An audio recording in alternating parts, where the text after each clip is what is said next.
মক্কা প্রতিরক্ষা চুক্তিতে বাংলাদেশের সম্ভাব্য অংশগ্রহণ নিয়ে যখন জোরালো আলোচনা চলছে, ঠিক তখনই সৌদি যুবরাজ ও প্রধানমন্ত্রী মোহাম্মদ বিন সালমানের কাছে চিঠি পাঠিয়েছেন প্রধানমন্ত্রী তারেক রহমান। প্রধানমন্ত্রী সেই চিঠি সৌদি পররাষ্ট্রমন্ত্রীর হাতে তুলে দেন বাংলাদেশের পররাষ্ট্র প্রতিমন্ত্রী হুমায়ুন কবির। কিন্তু কি লেখা আছে প্রধানমন্ত্রীর সেই চিঠিতে, বিস্তারিত জানাচ্ছেন আরিফ হাসান। মধ্যপ্রাচ্যে চলমান উত্তেজনার মধ্যে গত ৭ আগস্ট সৌদি আরব, তুরস্ক ও পাকিস্তান স্বাক্ষর করে মক্কা প্রতিরক্ষা চুক্তি।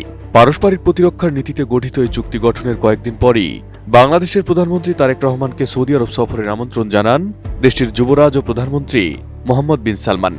এরপর থেকে জোরালো হয় মক্কা প্রতিরক্ষা চুক্তিতে বাংলাদেশের সম্ভাব্য অংশগ্রহণের আলোচনা।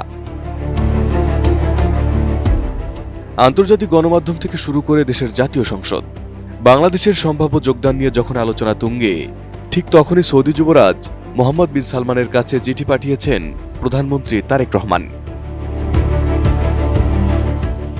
বৃহস্পতিবার জেদ্দায় ওআইসি পররাষ্ট্রমন্ত্রীদের ২৩তম বিশেষ পরিষদের বৈঠকের ফাঁকে সৌদি পররাষ্ট্রমন্ত্রী প্রিন্স ফয়সাল বিন ফারহান আল সৌদের সঙ্গে সাক্ষাৎ করেন বাংলাদেশের পররাষ্ট্র প্রতিমন্ত্রী হুমায়ুন কবির। এ সময় যুবরাজ ও প্রধানমন্ত্রী মোহাম্মদ বিন সালমানের উদ্দেশ্যে প্রধানমন্ত্রী তারেক রহমানের পাঠানো একটি চিঠি সৌদি পররাষ্ট্রমন্ত্রীর হাতে তুলে দেন তিনি। নতুন বাংলাদেশ গড়তে এলো জুলফিকার স্টিল। জুলফিকার স্টিল।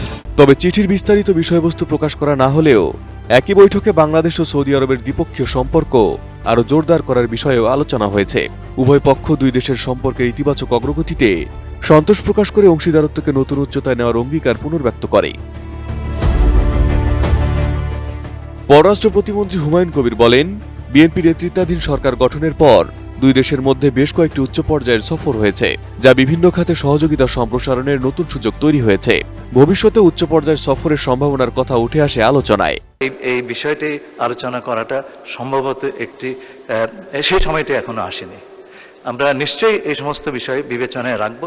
তবে আমাদের মনে রাখতে হবে একটা কথা, যে এই প্যাক্ট এটা যদি বিস্তৃত হয় এবং এটা হচ্ছে বিশ্ব মুসলিম সমাজের আত্মরক্ষার একটি ব্যবস্থা, এবং এটা আমাদের পরিবারের, মুসলিম পরিবারের আভ্যন্তরীণ বিষয়। সুতরাং এইটা নিয়ে কারো অন্যান্যদের উদ্বেগের কোনো অবকাশ নাই। সৌদি পররাষ্ট্রমন্ত্রী বলেন, বাংলাদেশ সৌদি আরবের অগ্রাধিকারপ্রাপ্ত দেশগুলোর অন্যতম। তিনি অর্থনৈতিক সহযোগিতা বাড়ানো, বাংলাদেশে সৌদি কোম্পানিগুলোর বিনিয়োগ এবং ব্যবসায়িক সম্পৃক্ততা সম্প্রসারণে আগ্রহের কথা জানান। পাশাপাশি সৌদি আরবের উন্নয়নে প্রবাসী বাংলাদেশিদের অবদানের প্রশংসাও করেন তিনি। এদিকে একই দিন জাতীয় সংসদে মক্কা চুক্তি নিয়ে সরকারের অবস্থান স্পষ্ট করেন পররাষ্ট্রমন্ত্রী ডক্টর খলিলুর রহমান। তিনি বলেন, চুক্তিটি বর্তমানে ৩ দেশের মধ্যে সীমাবদ্ধ হলেও বাংলাদেশ সরকার এটিকে ইতিবাচকভাবে দেখছে। তবে বাংলাদেশের যোগদানের বিষয়ে এখনো কোনো সিদ্ধান্ত হয়নি। বর্তমান সদস্য দেশগুলো বাংলাদেশকে অন্তর্ভুক্ত করার আগ্রহ প্রকাশ করলে বিষয়টি জাতীয় স্বার্থ বিবেচনায় ইতিবাচকভাবে পর্যালোচনা করা হবে বলেও জানান তিনি। অর্থাৎ মক্কা প্রতিরক্ষা চুক্তিতে বাংলাদেশের অংশগ্রহণ এখনো অনিশ্চিত। তবে এমন গুরুত্বপূর্ণ আলোচনার মধ্যেই প্রধানমন্ত্রীর চিঠি সৌদি যুবরাজের কাছে পৌঁছানো এবং দুই দেশের উচ্চ পর্যায়ের কূটনৈতিক যোগাযোগ জোরদার হওয়া ভবিষ্যৎ সম্পর্কে নতুন সম্ভাবনার ইঙ্গিত দিচ্ছে। Arif Hasan, ATN news.